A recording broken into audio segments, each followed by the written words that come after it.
नमस्कार, वंदे मातरम दोस्तों।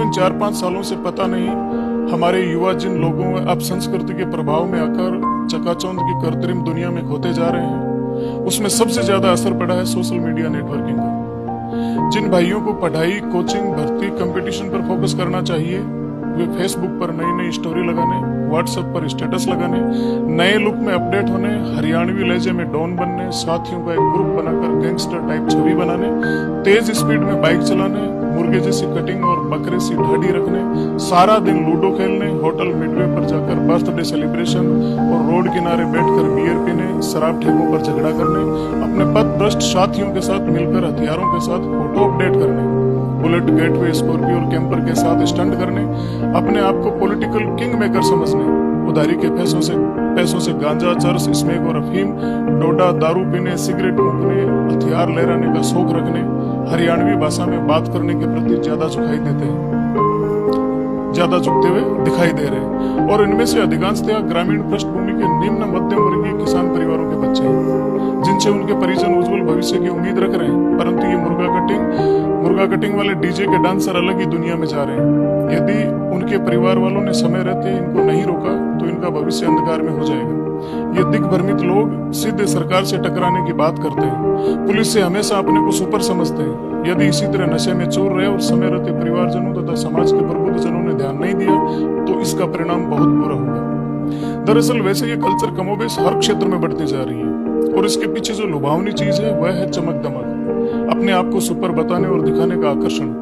हरियाणा, पंजाब जैसे संपन्न प्रदेश के युवा अगर कुछ कर रहे हैं तो वो ऑलरेडी संपन्न है। हालांकि इन प्रदेशों में भी बहुत से युवा अपराध के अंधकार भरे रास्तों की ओर जाने अनजाने बढ़ रहे हैं। संपन्न होने के बावजूद भी इन इलाकों में भी नैतिक सांस्कृतिक गिरावट की बातें सुनने में आ रही है।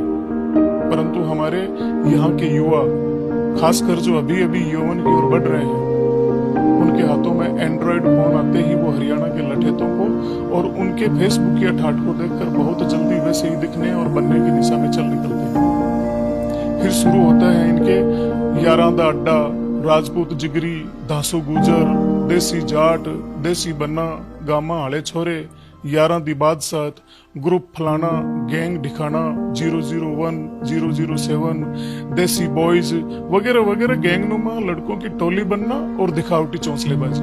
काम के नाम पर माफिया लोगों के साथ सेल्समैनी, टोल प्लाजा पर काम, रॉयल्टी नाकों पर काम, जिनमें 5-7 हजार से ज्यादा कुछ मिलता नहीं, पर वहां फोगट की दारू और रोटियां मिल जाना, ये इनके लिए सबसे ज्यादा जरूरी है। और चकाचौंध की दुनिया, डोडा पोस्ट, अफीम तस्करों के प्यादे बनना जो सारा कैरियर बिगाड़ के रखती जा रही है। दूसरा कारण, लोकल राजनीति भी इस खेल में बहुत ज्यादा जिम्मेदार है। आजकल के चुनावी सीजन में हर नेता को इन फेसबुक या युवाओं की टीम चाहिए जो 5-7 गाड़ियों में भरकर जिंदाबाद जिंदाबाद के नारे लगाते रहे। इसके बदले हर रात उन्हें चुनाव के दौरान फ्री की शराब और खाने पीने की सुविधा मिल जाती है। ऐसे माहौल में ये नासमझ उन नेताओं को अपना गॉडफादर समझने लग जाते हैं और नेताजी का भविष्य तो सुरक्षित हो जाता है, पर इनका खुद का भविष्य चौपट हो जाता है। तीसरी बात यहाँ आती है, वो है परिवार व समाज की अनदेखी और निष्क्रियता।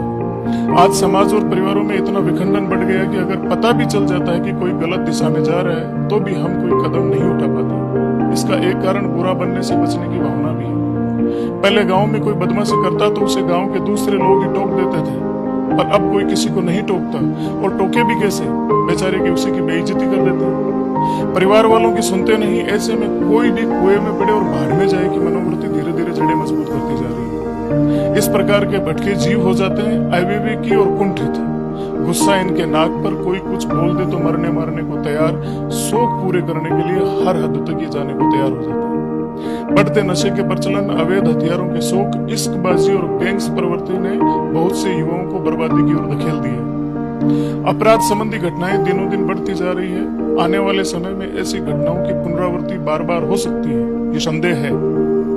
अभी समय है हमारे पास कि हम सचेत और जागरूक होकर इस बर्बादी के रास्ते पर अंकुश लगा सकें। इसके लिए समाज के सभी जिम्मेदार नागरिकों को, हर पार्टी दल के राजनीतिक व्यक्तियों को, प्रबुद्ध जनों को, प्रशासन को, सबको जागरूक होकर उचित कदम उठाने ही होंगे। नहीं तो हमारा युवा वर्ग नकारात्मक मार्ग पर इतना आगे बढ़ जाएगा कि पछतावे के अलावा किसी के पास कुछ नहीं होगा। समाज के प्रत्येक जागरूक व संजीदा साथियों से मेरा विशेष आग्रह है कि शहर, गांव और ढाणी ढाणी तक जन जागृति अभियान चलाएं। और यदि इस तरह का कोई भटका युवा साथी आपको मिल जाता है तो उसको किसी भी कीमत पर पुनः सामाजिक सरोकारों से जोड़ दीजिए। यदि आपके प्रयास से किसी एक युवा को भी समाज की मुख्य धारा में आपने जोड़ दिया तो यह अपने आप में समाज और मानवता की एक बहुत बड़ी सेवा हो जाएगी। आखिर में एक बात जिसे आपको जरूर जानना चाहिए दोस्तों, देश और प्रदेश में हम सब जातियों में बंटे हुए हैं और हर जाति का अपना एक संगठन है और हर संगठन में फॉर्च्यूनर और स्कॉर्पियो वाले नेता भी हैं जो अमूमन हर अनवांटेड जगहों पर दिख जाते हैं। ये पंचायत से लेकर प्रदेश स्तर तक आपकी जाति और समाज की एक अलग तरीके की मीटिंग का आयोजन कर चुके होते हैं। अमूमन ये समाज को एक राजनीतिक उज्जवलता दिखाने की या उज्जवलता देने की बात करते हैं, जबकि ऐसा होता नहीं है। ये आपको सीटी बनाकर अपनी विधानसभा में टिकटें ले आते हैं या पंचायत या जिला पंचायत के चुनाव जीत जाते हैं। लेकिन क्या आपने कभी ये सोचा है कि इन्होंने कभी भी किसी भी समाज के युवाओं को, जो भटके हुए युवा है, उनको वापस सही मार्ग पर लाने के लिए कभी आंदोलन किया हो या कभी समाज के प्रबुद्ध लोगों को एक जगह किया हो? आप उनसे सवाल पूछिए। अपने जाति समाज के जो नेता बने हुए हैं उन नेताओं से ये पूछिए जरूर कि समाज को राजनीतिक उच्चता देने के साथ साथ समाज के जो युवा जेलों में बंद है, जो गलत कर्मों की वजह से आज कानून से मारे मारे भाग रहे हैं, उनके लिए आपके विचार, आपके मन में किस तरीके के विचार है और किस तरीके का विजन है?